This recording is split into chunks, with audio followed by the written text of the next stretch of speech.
Good afternoon. My name is Justine Mercer and I am UCU Vice President from the higher education sector, and it's my pleasure to welcome you today to the live hustings that we have for the 3 candidates who would like to be the next UCU Vice President for Further Education and, in due course, President of the whole Union. I'm delighted that today we have 3 candidates for this position, and they are Julia Ojanaka from the Sheffield College, Maxine Newby from Oldham College, and Patricia Roach from Blackpool and the Flyde College. And Juliana, Maxine and Patricia appear in that order as they do on the ballot paper randomly. I am delighted to say that we have in the studio 2 of the candidates, Maxine Newby and Patricia Roach, and Juliana Ojanaka, very unfortunately, is teaching. We do know that the nature of further education means that time face-to-face in classrooms is very intensive, and it's not always possible to get out of those commitments. And Juliana has been given the opportunity to respond to the same questions and to have the same opening and closing statement time. That will be added to the end of this recording, and the whole thing we hope to be made available as soon as possible, possibly in the Friday email. So I will just explain the format before handing over to the candidates. Each candidate will have 3 minutes for an opening statement and 2 minutes for a closing statement at the end of the session. They will also have questions, up to 2 minutes to answer each of the questions that I will pose, and the order in which the candidates answer these questions is being alternated to be strictly fair.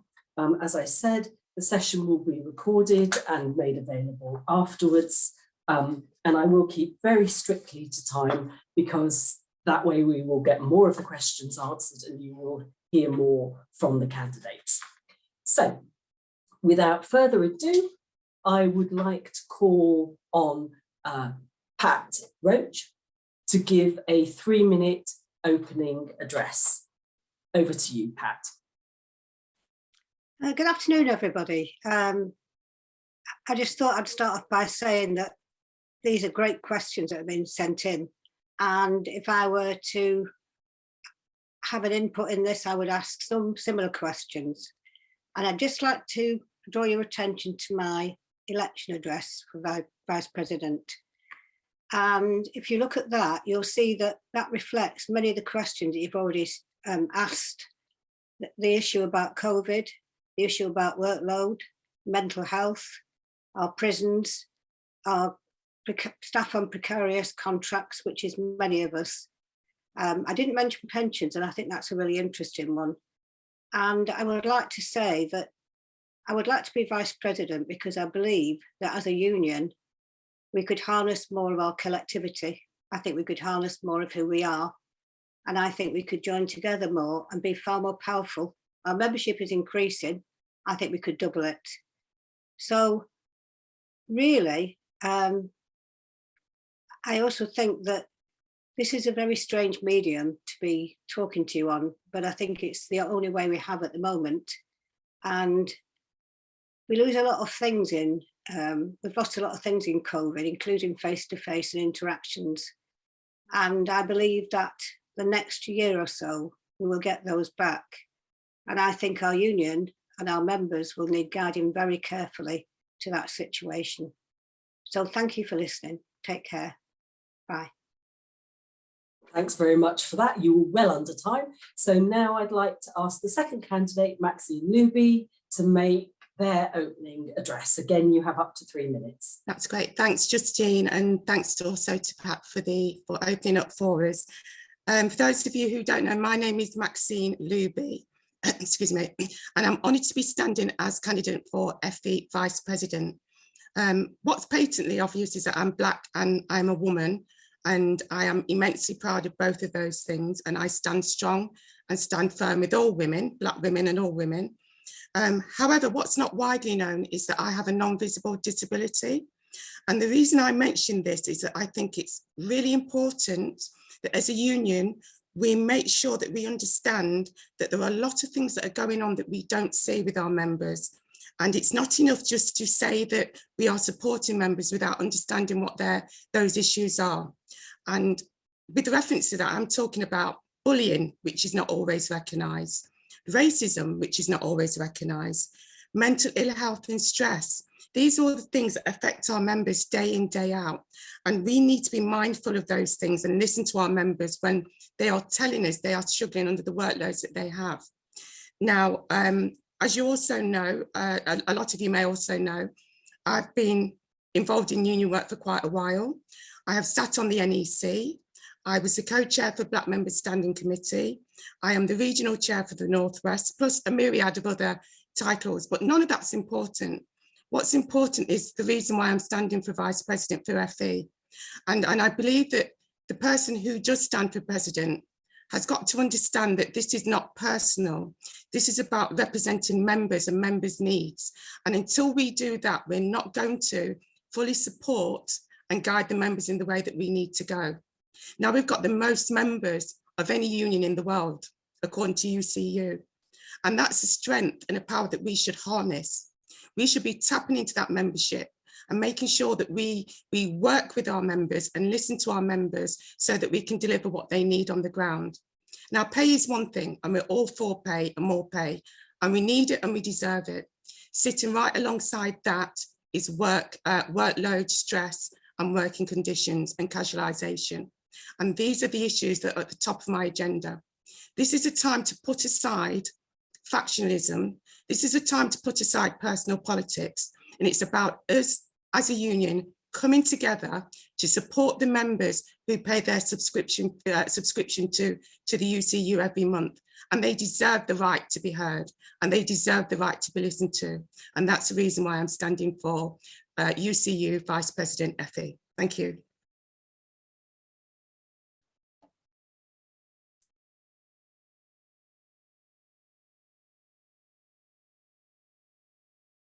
Sorry.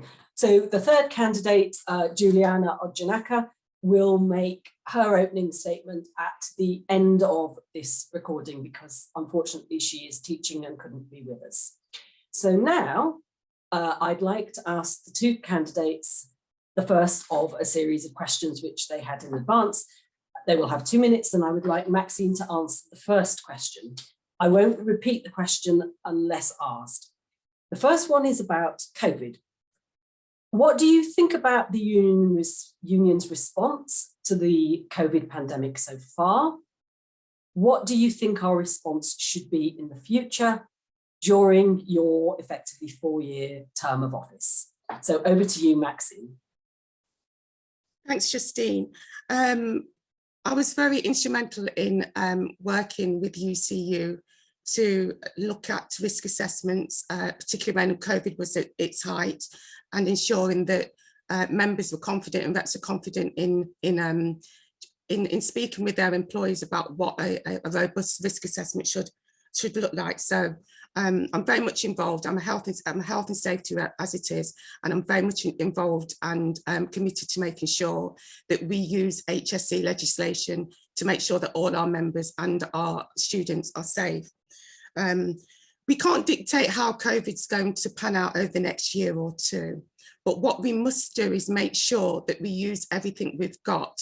And that means we use legislation to enforce where we need to, the safety laws basically, so that our members are not put at risk and are not being used to come in and teach when it's not safe. We must train up our reps more so. We must have more health and safety reps.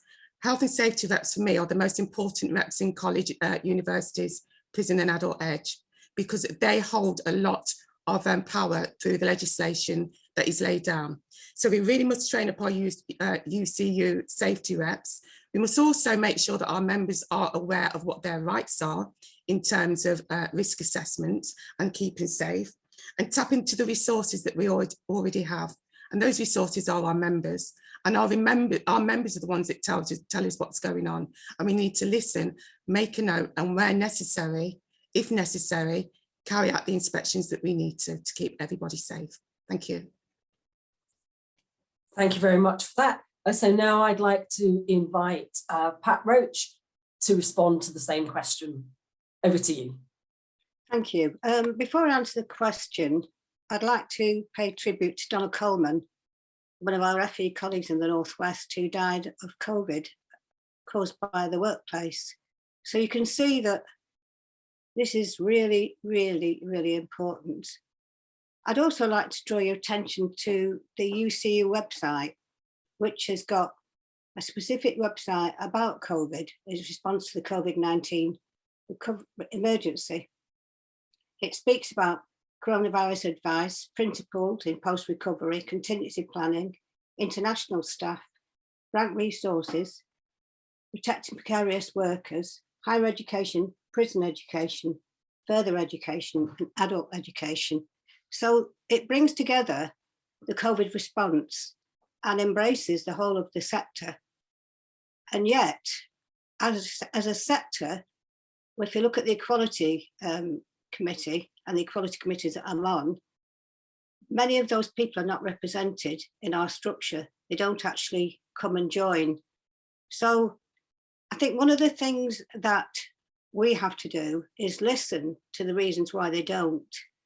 And I'll bring up an example later in Casualized Working, which will show you how you can change the response, how you can get people to join. So I think the other thing to say is that students have been sold an idea that they can have a normal experience during COVID, and they're demanding face-to-face teaching and so on because they've been told that's possible. And students in our sector have become consumers because they pay huge amounts of money. So I think that we need to harness not just our members, but our students and the wider public. So thank you. Thank you very much for that. As I say, Juliana Ojanaka's response will come at the end of the video. So I'd like to move on to the second question, which is about health and safety. And this will be in the opposite order, so I'll ask Pat to go first. How should UCU best hold employers to account for health and safety breaches? Pat. Right, I think one of the things about branches, I'll give you an example of my own branch. My own branch now has one person left running the branch. The other person took early retirement. There are no unison reps because they've left, and there are no other reps. So that person is on their own, or was on their own. One of the things about health and safety is that health and safety reps are entitled to time, legally entitled to time. So you can harness that during your branch organisations, and maybe some colleges don't do that. I know some colleges are well served with branch officers, mine is not. As a casualised fractional precarious staff, it's very difficult to help, but how I can help is to help them to design ways of bringing people forward. I also think that health and safety, one of the things about our union is we need, and even we are increasing in membership, but we need to increase even further. And when health and safety, for example, at Burnley College, is brought in as a huge issue, membership increases. I'm looking at the figures, it was by 50%. So health and safety will bring more members in because they feel protected.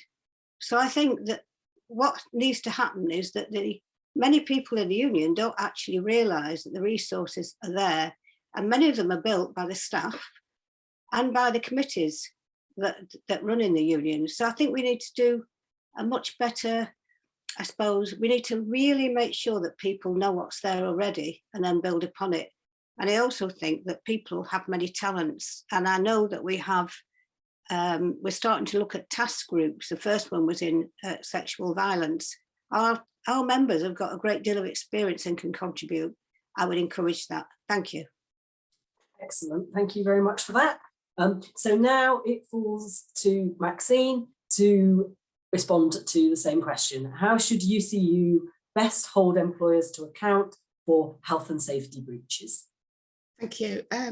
What I find in my branch, and I'm sure across many other branches, is probably one of the biggest health and safety issues is mental ill health and stress and work overload. And we really need to do more and do better in tackling this. And I say this sincerely when at least I experience at least once a week, should I say, a mental crisis or mental breakdown, should I say, of a member of staff. And that includes crying, going off sick, unable to manage their workload. This is what's happening on the ground at grassroots level. And we've got to be better responding to that and taking measures to make sure that this doesn't continue in the vein that it's going. As reps and as a union and from a legal point of view, the strongest tool in our toolbox is health and safety legislation. But we've got to empower our reps to feel that they can use that if and when it's needed, because we're not doing enough of that at the moment. And we are beginning to lose good staff, experienced staff to breakdown. And this is becoming the norm. And if I go a week without seeing someone break down due to work overload and stress, that's something new to me, because it just doesn't happen. So we do need to train up even more health and safety reps. We do need to empower them to say that if you feel for any reason that any breaches are happening at your branch, then these are the things that you can do to make sure that you're protecting yourself and members. You know, like Pat said before, we had the tragic death of Donna Coleman.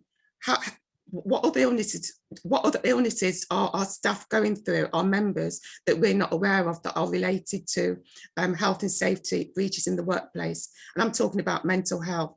And one of the things I say to my members when they come to me is ask for a stress risk assessment in the first instance, and make sure you get that so it's on record that you have made your institution aware. I'm going to have to stop you there, Maxine, but actually we are reversing the order. So the third question will come to you first, and it is actually about mental health. And the question is, how should UCU best respond to rising levels of mental health issues and stress across all our sectors? So Maxine, you have 2 minutes on that question. Okay, thank you. It links back to the previous question. How should UCU respond? I don't think UCU can respond effectively if they don't know what the data is. So it's really important that we are monitoring the data, you know, at branch level and national level. We should be monitoring how many people are going off sick that we are aware of in our branches. And that should be feeding into one big database so that we can monitor this year in, year out and take the necessary measures that we need to do to tackle it. But if we don't know what that is, we're going to lose a lot of members through mental ill health and also sickness. So I think the first thing that we need to do is we need to collect the data. And when we collect that data, we need to find ways to hold employers accountable for bad practice. And also, again, we need to employ health and safety legislation where we need to use the law to carry out inspections. We must also do that. And that includes mental health, because I don't think people are aware that mental health, sorry, not people are aware, it's not always obvious that mental health is a health and safety issue.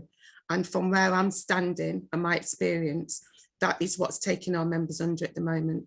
So we need to employ health and safety legislation and use it when it's necessary to make sure that our members are not going through the crisis that many of them are suffering at the moment. And that's across all sectors, HE, FE, prison and adult. We're all under the same pressures and we all experience the same levels of stress. And we need to work collectively across the sectors to challenge that.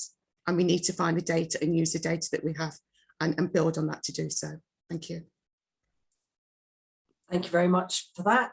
So now I'd like to ask the same question to Pat. How should UCU best respond to rising levels of mental health issues and stress across all our sectors? Yeah, I would say, well, to begin with, my working life has been involved in mental health, in counselling, psychotherapy, wellness. And recently, as part of my, I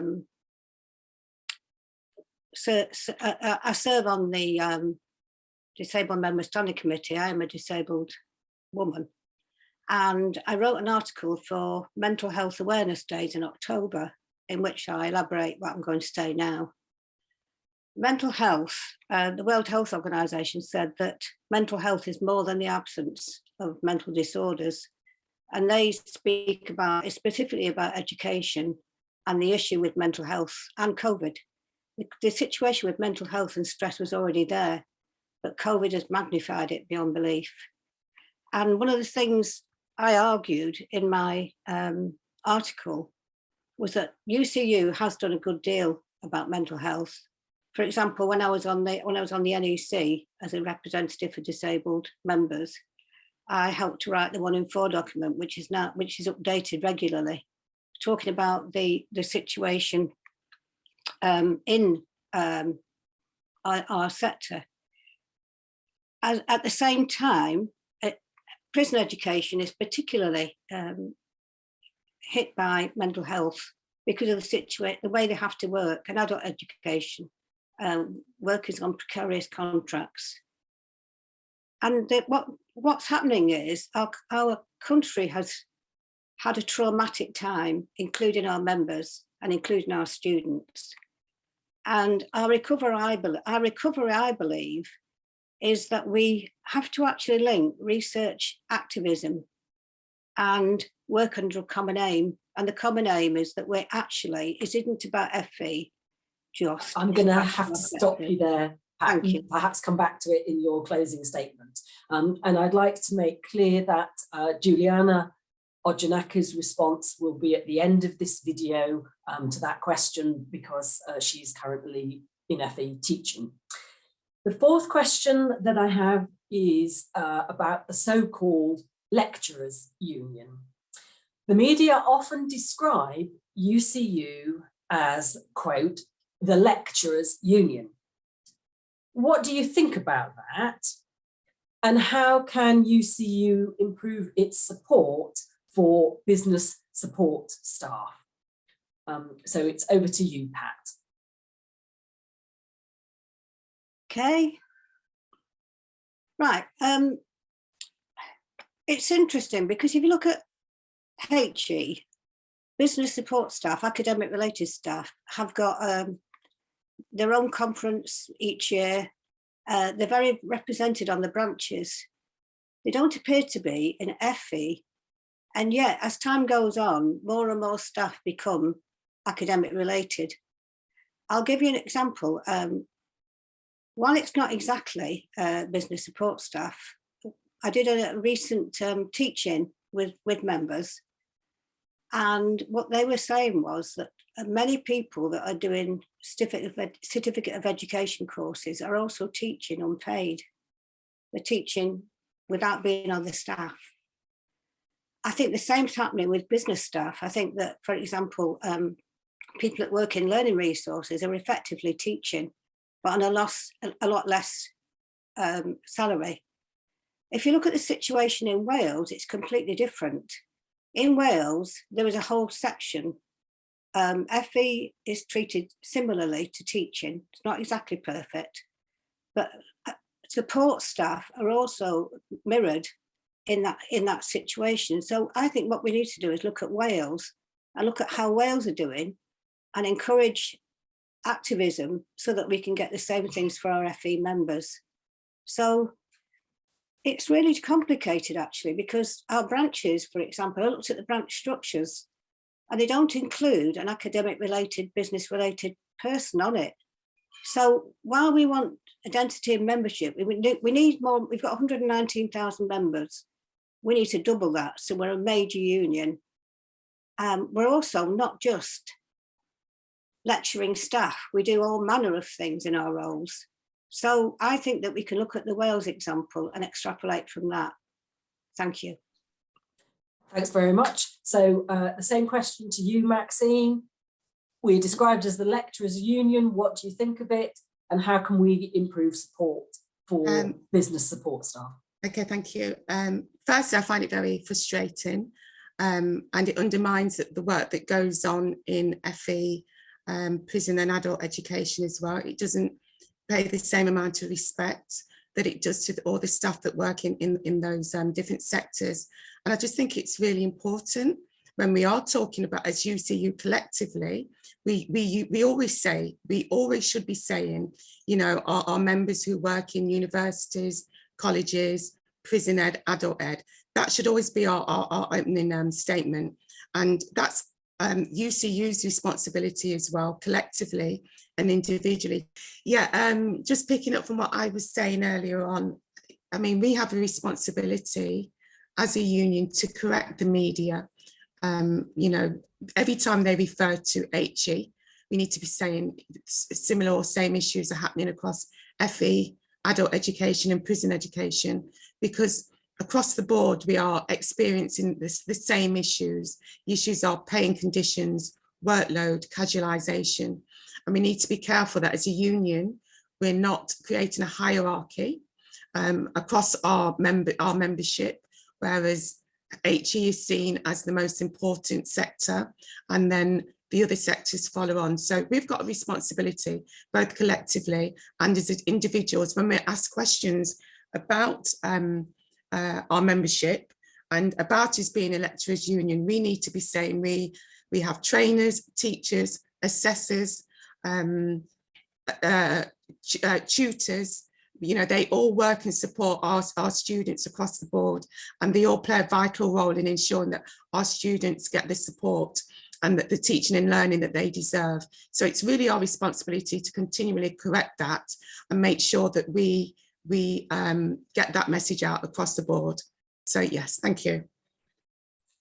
Thank you very much. And so the fifth question, and this is first to Maxine and then Pat, is prison and adult education.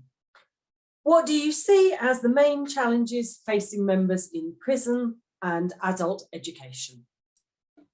Yes, obviously I work in FE, and it goes back to what I was talking about before, that we need to get rid of this hierarchy of importance in terms of the sectors. And I work in FE, but what I find quite disturbing is that prison and adult education really hardly ever get a look in when we're talking about work, pay and conditions, and when we're feeding that information through to the media. And much as it's hard to work in FE, it's even harder to work in prison ed and adult ed. I mean, we only have to look at the experiences our members had in prison during the height of COVID, and the action that they had to take to support their members and keep them safe. And we're not focusing enough on those sectors that need the support we have. We've got the resources, we've got the membership, we've got people who know what's important. We need to make sure that we are a more inclusive union when it comes to those sectors, you know. And as a starting point, we need to make sure that we're setting up groups across the nations. We need to be making sure that information is being fed in at the national exec level, and it's being listened to and supported.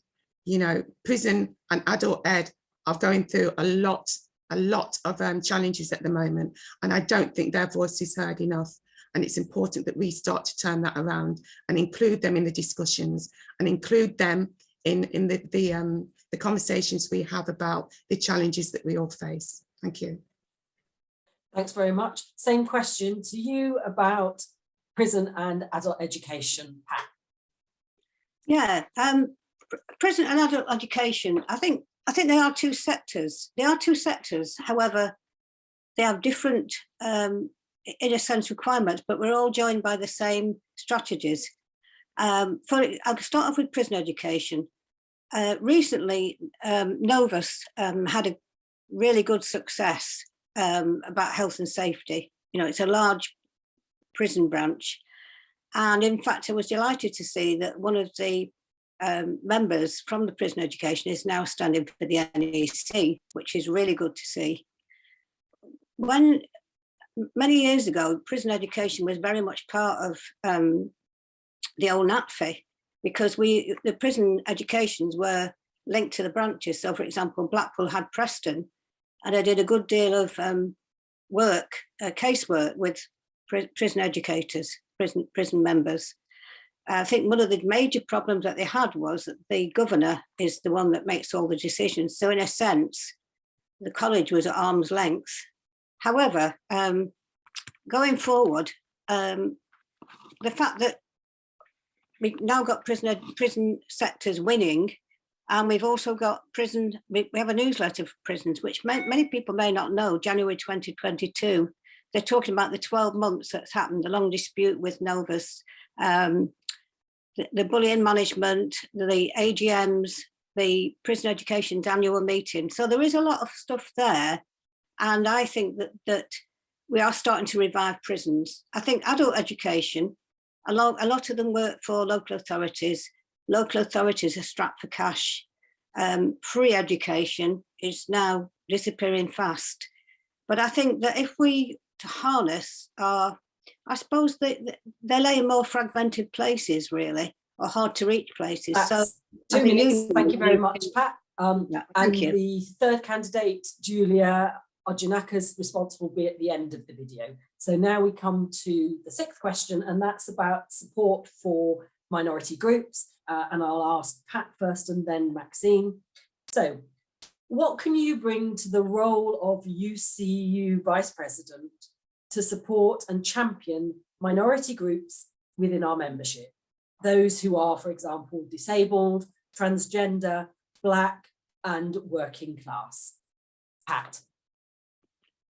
Yeah, I think, I know the word minority is important, but I actually think that we are no longer a minority group. For example, when I worked on the 1 in 4 document as an NEC member for disabled members, the argument was that 25% of people would have perhaps a mental health condition. I would say now that that's no longer a minority. I think it's the majority of people. I also think that the way we're having to work, the stress, is making disability less of a sector and a wider perspective. I mean, for example, women are not minority and yet are seen as part of a minority group.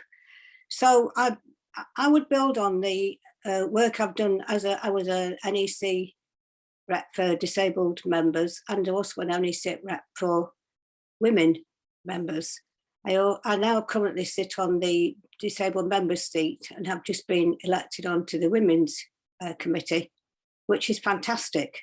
So I think that as a working class woman who's disabled, I think that I can use my experiences, but I can use the wider experiences of the members to make a difference. And I think that equality for one is equality for all, and that we all benefit from that. So the structures of the union, I think, are really good, especially now that we're moving more towards, we advise the NEC. And the other day I did a teaching with casualized workers. It was very, very successful. We had more people coming to that teaching than to anything else. And in fact, it's increased participation in our conference, Casualized Workers Conference, by an enormous amount. And what I did basically was I said, if you had 3 wishes, what would they be? And people came and brought all that wealth of information, which we will harness for the committee. Thank you. Thanks very much for that. The wording of the questions is exactly as it was sent in to us by members. So again, the same question to you, Maxine, on support for minority groups. Thanks, Justine. As a member of quite a few of those minority groups, I constantly wear different hats or wear all the hats at the same time. For me, what's really important is being able to identify that there are gaps in our equality strands and finding ways to bridge that gap. We should be fighting collectively. If there are issues of inequality, they need to be looked at in the round and not seen as separate issues, and they should never be seen as standalone. Inequality is an inequality, and all inequalities should be given the support and the recognition that they deserve, but also collectively, because we don't stand alone. You can be Black and also disabled, disabled and a migrant worker. You can be transgender and Black, Black and disabled, disabled and a woman. This is what we are. You know, we don't stand alone in one equality group. And I think if I was to become vice president, incoming president, one of my priorities would be to bring those equality strands together, and so that we can recognise that the intersection between those equality strands and work so that we have a more cohesive approach to equality in our union and for our members. Thank you. Thank you very much for that. So the next question, which I'll ask Maxine to answer first, is about recruitment and organisation of casualised staff. How can the union recruit and organise casualised workers? Thank you. I think our recruitment lies within the resources that we have available to us. And we in the Northwest, we're doing what's called a spider webbing. So it's a technique that's being used to recruit members and get members more engaged. And it's been working really well. It's been really successful so far. And I think we need to tap into the resources that we already have. And those resources are our own members. In our faculties, we know who we work with. We know who's full-time, part-time, casualised staff. And we need to be talking to our casualised members, explaining to them what their role is within the union and what they can contribute and how we can bring them in to get them the support they need. For example, I know of a casualised member of staff who's been paying, for example, £15 an hour, and the exact same job at another establishment is going for £10 more than that. Now, there are huge disparities in wages across the sectors for workers who are casualised, and we need to be making our members aware of that. And what I've been doing recently is finding out who those casualised members are, getting them involved, asking established members to also find out which members are casualised within their faculties, and encouraging them to support them and get them involved in union membership.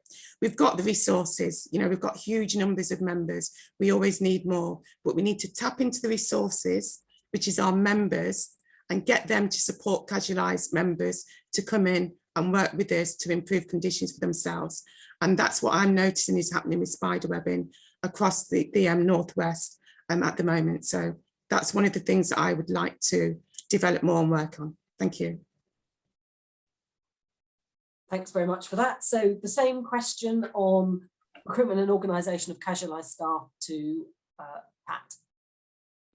Yes, I will go back to what I mentioned at the last section. One of the ways to include casualised staff is to make sure that they feel, I suppose, make sure that they actually join into the union structures, because without that we have no knowledge or no ability to know what's happening to them. I looked at the figures for people on precarious contracts, of which I'm one, and I looked at what happens to them really. And most of them work out this is what came up at the meeting. They work out of their cars. They don't have a desk. They don't know how they can pay the mortgage. They don't know whether they're going to have hours teaching. They can't communicate with their students properly because they don't have any system to do that.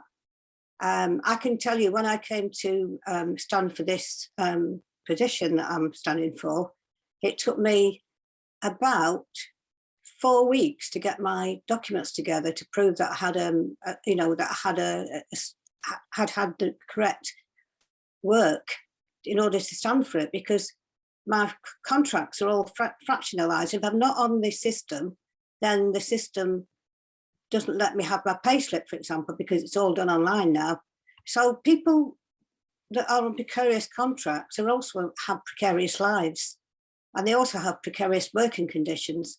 So one of the things I think is that we need to actually make sure that our casual members of staff are represented on our branches. We also need to make sure that we put the message out there that, for example, 60% of colleges use zero-hours contracts. This is not quality education. And I think that we do have some successes, many of them, in that we win when we organise. And I think that's what we need to do more of. Thank you.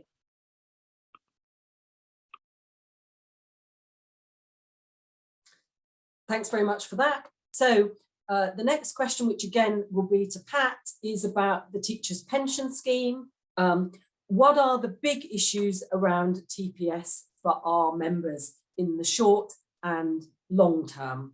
Pat. Yes, I would say the first major issue with teachers' pensions is that when I started to look at this area, I didn't realise how widespread gaps were. Many people pay into teachers' pensions and the colleges don't keep the records or they don't send the stuff off. So many people are actually missing out on full teachers' pensions and maybe only get a fraction when they retire. I think the other thing about teachers' pensions is that you have a situation where people from all sectors of our membership, casualised, Black members, disabled members, they often work very small contracts in different places and they really don't have much of an input in teachers' pensions. So I think the third thing I found out was that the system is so complex, it's difficult to apprehend. And we do have some very good information in UCU about pensions, but many people actually probably need it condensing, so it's bite-sized almost, or maybe in the Friday email you could put a kind of small bite-sized piece of information about the teacher's pension, because many people don't join because they don't think it's worth it. I also want to say that teachers' pensions is for people in both FE and HE. I think we could harness our HE colleagues that pay into teachers' pensions. And I also think that when I was on the teachers' pension working party for the union, we met frequently with employers and with the other education unions. I think we could harness our other education unions more effectively through the TUC to Thank you. That's 2 minutes. So the same question to Maxine about what are the big issues around TPS in the short and longer term? Okay, yes. I think the first point I'd like to make is that I think Pat referred to is that the teacher's pension covers FE, prisons, adult and HE. And I think particularly people who are on precarious contracts and those who work outside in probably private companies and our members are not always aware that that's the case. So they don't necessarily understand that they have a right to buy into that scheme. The biggest thing for me and the biggest issue is that any cut in our pension is a cut to our pay. And there are changes ahead. The government has introduced new changes about the teachers' pension, and we need to make sure that we communicate that information clearly to our members so that they understand what those changes are, what impact it could have on their pension at the end of it. Some of our members who work for private providers don't have access to teachers' pension scheme, and this is an issue because as a teacher, trainer, assessor or tutor, we should all have that same level of access and the right to access that scheme if we so choose. I think what we need to do as UCU is, again, with the changes to the pension scheme, we need to communicate that message quite clearly to members, and whether that be through some online training or any kind of development courses, we need to communicate that message because it's an important message and we're not always aware of those changes or how they impact. And what I found in my branch also is that sometimes the records are not up to date, proper records are not being kept on the contributions, and as an individual you very often have to chase that information and check that the contributions being made by your employer. Thank you. Thank you very much for that. And the responses of the third candidate, Julia Ojanaki, will be found at the end of this recording. So the last part, we've come to the end of the questions. Unfortunately, we couldn't get through all of them.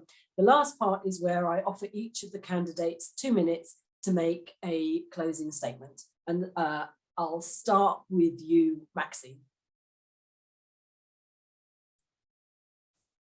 Hi, thanks. Just in closing, I'd like to say it wasn't till very recently I even considered standing for the position. And one of the reasons is that I very much committed to working at grassroots level, because that's where and how you understand what's going on with members and what their needs and concerns are. However, I have got extensive experience working with committees. I've stood on the NEC, I've been co-chair for Black members. I'm also chair for the regional committee in the Northwest. But it's important that I speak because as a member, not just as someone who's standing as a candidate, because I am a member and everything I speak about impacts and affects me in the same way. And I want to, if I was to get the position, work collaboratively with people who want to move the union forward. This is not personal to me. It's not about internal politics. It's about listening to all those members out there who are struggling with the conditions that we're working under and finding ways to improve those conditions.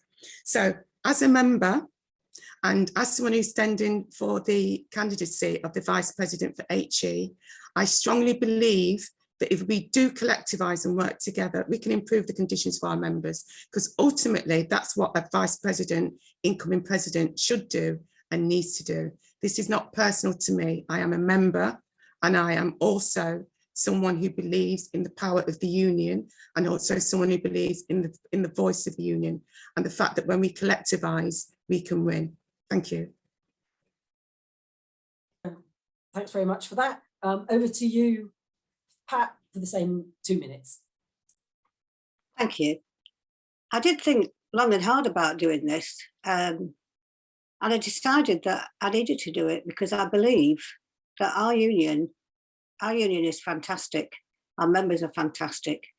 However, I felt that we're in danger of dividing from each other. And I don't think that that's the way that we need to go. I think we can all have completely different opinions, but I think that we're all joined together in that we believe in education. We do fantastic work. I can still remember going to a conference, our conference, and the comms team did a small video about people that work in FE.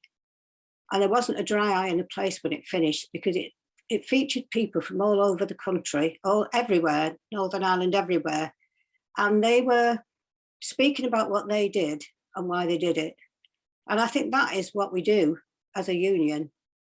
And the same things that we want for ourselves, we want for our students, and we want for each other. And I also think that our FE and HE are in danger of dividing too much away from each other. And I think that only a united voice can change that. And I believe that I've got the skills and abilities to do that. I think that collectivism, as Maxine said, is really important. However, it isn't that we have separate bits, because we do have separate bits. But what joins us together is our belief in education, our belief in justice, equality and fairness. And that's why I'm standing. Thank you. Thank you very much for that. And the statement from the third candidate, Juliana Odjanaka, who is from the Sheffield College, will be found at the end of this recording. Yeah, I just need to repeat what I said at the beginning, that Juliana is unable to join us because she is currently teaching, but her responses to all of the questions and to the opening and closing statements will be found at the end. I must apologise for the technical issues that we had midway through, which I hope we have been able to overcome. Thank you very much to all of the candidates who came today and who chose to stand, and to everybody who has been in the audience, and to the staff who have made this possible. I think these are absolutely crucial decisions that our members make, because the people you elect have a vital job to do as part of the decision-making structure of our union. The turnout in the elections is usually quite low, so please do vote. Everybody is eligible to vote regardless of your sector, and please encourage your comrades and your colleagues to vote also. Thank you very much. Good afternoon, everyone. My name is Juliana Odjanaka, and I'm running for the UCU VP election on UCU Left platform. I chair the Black Members Standing Committee, and I'm also the Vice Chair of the Women's Members Standing Committee. I am actively involved in the UCU at branch and regional level. I am committed to building UCU as a fighting, democratic, and effective union. I believe democracy is essential, not an optional extra. We must be democratic in the way we run our industrial disputes, ensuring our negotiators are regularly in touch with members. I support elected strike committees. Democracy and active participation of members give us the best chance of running industrial disputes. The issues that the maximization of our education sector has thrown up, such as casualization, excessive workloads, and declining mental health, affect all categories of staff within our union, and it is important that we unite together to fight back.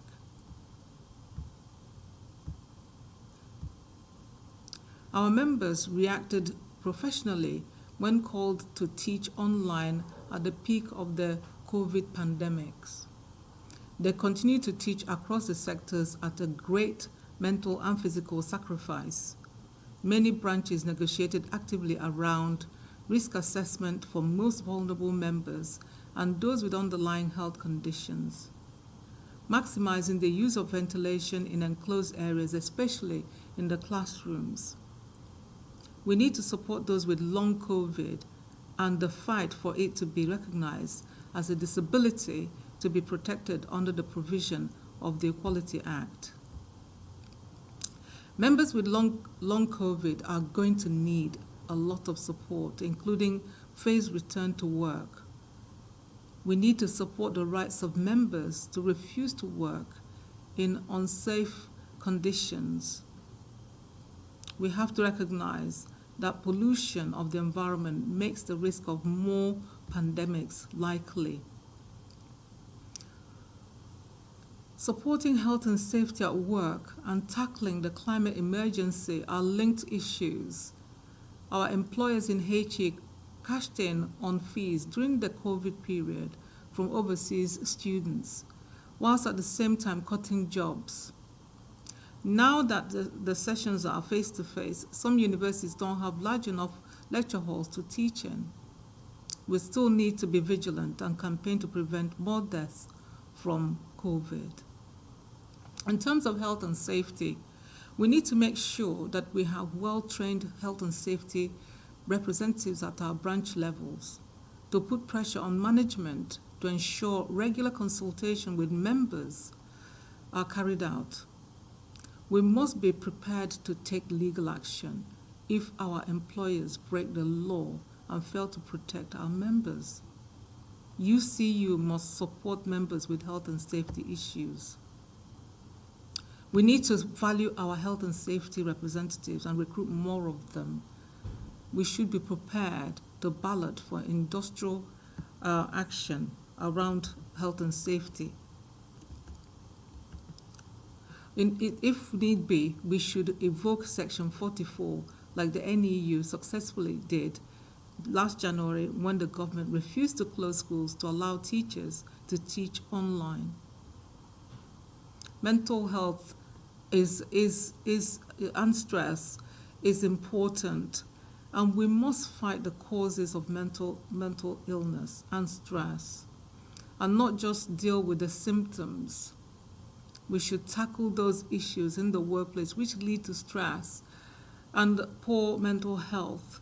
These include excessive workloads, job insecurity, bullying, discrimination, increased managerialism, erosion of autonomy, exacerbated by falling pay and inequality. HR departments offer us mindfulness sessions and constant propaganda about well-being rather than addressing the root causes. Mental health have been used against staff in terms of surveillance, control, and possibly expulsion and victim blaming. The HE sector's current industrial action in the 4 Fights campaign is tackling some of these very issues head on. And we also need an end to excessive lessons in inspections. We need jobs which are worth doing until retirement age, not jobs which make people sick. Tackling these issues in the workplace will reduce stress and increase well-being. We should work with the TUC to demand better funding for mental health services. Poor mental health is on the increase amongst our students as well. These are exacerbated by the lockdown and the pandemic. There is an increase in the suicide rate amongst the 16 to 24-year-olds. Mental well-being is important for both ourselves and our students. In terms of the lecturers' union being accused of being, the UCU being accused of being the lecturers' union, this is not right. UCU is more than just lecturers. It's only part of the work UCU members do. They do research, management, administration, work in computing services, libraries, learning centers, careers, as well as many other areas. These are essential roles which support the post-16 education in many ways.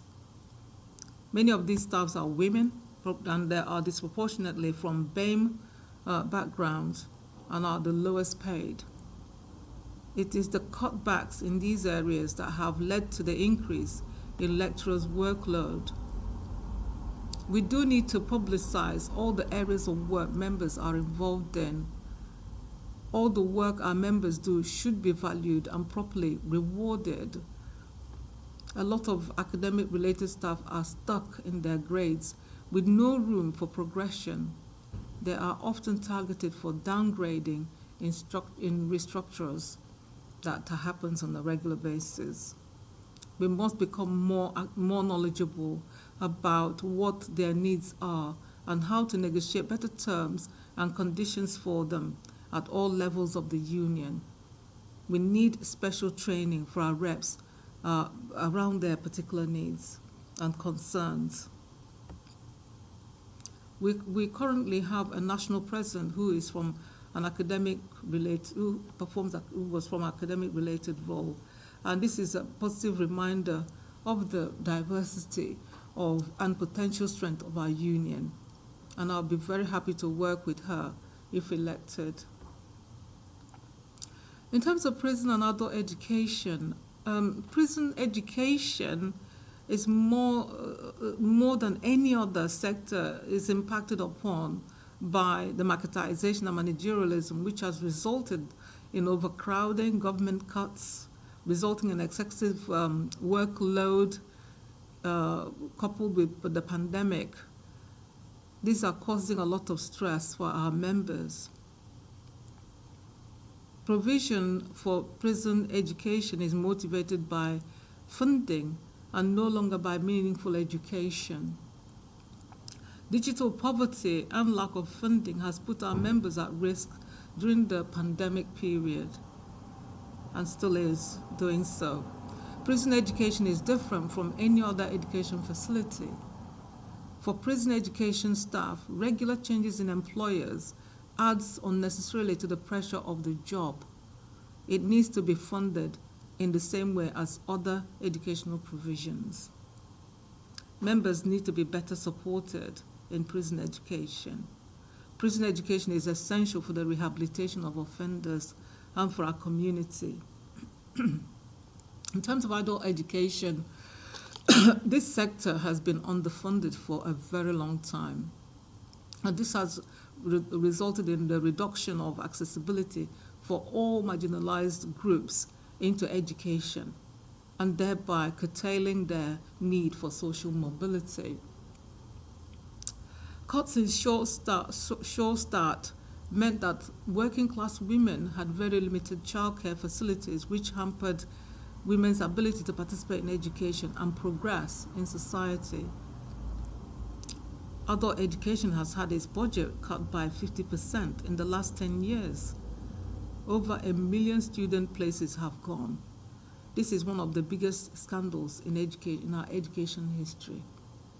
If elected, I will work with those in the adult education sector to ensure that this is a high priority for UCU. Both these sectors, prison and adult education, need better funding and job security. We need to value these areas of education. Adult education can add greatly to the quality of life of the population. We need to give more respect for the work done by these groups of educators. In terms of support for the equality strands in the union, as a Black woman, I have been involved in struggles against racism and sexism. I am committed to supporting all strands of equality agenda. As an FE lecturer, I have been involved in teaching and working and teaching working class students on access to higher education and A-level courses. I know that education can be life-changing and a vehicle for social transformation. This background convinces me that we need to walk the talk when we say equality is at the heart of the union. We must do more to champion issues of concern to all equality strands. In the case of the Women's Standing Committee, issues of childcare was exemplified in the pandemics, where we see women carrying the disproportionate responsibility for childcare. Another issue is sexual violence, which disproportionately impacts on women and girls in education and the wider society. For our Black members, there is a vast array of issues, including race pay gap, precarious contracts, racist bullying, harassment and microaggression, and lack of promotion in their workplaces. Our disabled members are faced with issues of reasonable adjustment, which needs to be handled collectively with strong union backing. The LGBTQ+ members can face a very hostile work environment, especially in HE, where huge numbers have considered leaving their profession. This is a travesty. We need to push our management in our workplaces to monitor the rate of hate crime against the LGBTQ members in our institutions. We need to work together as the equality strands. We must look at factors that unite us rather than divide us. We need to have a regular national equalities chair meeting to look at how we might effectively reflect the intersectionality of our equality strands and support each other in these times of pandemic and economic crisis. We can educate each other on issues of concerns to us. Okay, so this is another big area, recruitment and organization of casualized staff. Casualized workers will join a union when they see that our union is taking up their issues. We must continue the collective bargaining work we do to reverse casualization. This is both at local level and UK-wide. In terms of the 4 fights dispute in higher education, where job security is one of the important demands, this cause has to be central. UCU has long had robust structures for supporting casualized staff, including an annual conference for members on casualized contracts, an anti-casualization committee, and reserved seats on the NEC. We must encourage members and branches to have an anti-casualization representative on the branch committees. We need to keep this issue of casualization central in all our campaigns. If you're a member of UCU and your contract is going to end in a few months' time, then this is the #1 issue for you, and it needs to be for the whole of the union too. in HE, the funding model for research is one whereby academics bid for short-term funds for research projects on which they then employ research staff. This model has casualization of staff built into it. So when the grant ends, the research is made redundant. This is not only bad for the welfare and dignity of our brilliant university researchers, but it's also bad for research itself. The union must continue to use its voice to push for wholesale change in how university research is funded. We must integrate this issue into all of our campaigns. We can't reduce the amount of, if we can't reduce the amount of casualization in all sectors, then we cannot bring about more equal post-16 sector.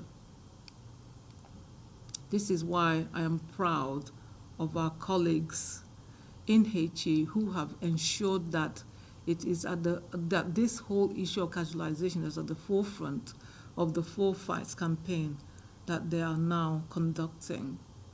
This issue is not just for those on casualized contracts, but for all of us. In terms of the teachers' pension scheme, members are right to be worried about the value of their pensions and security in retirement. We must resist any detriment if the government makes any proposals to cut the value of pensions, either by changing the accrual rate or the indexation rate. We must keep the teachers' pension as defined pension.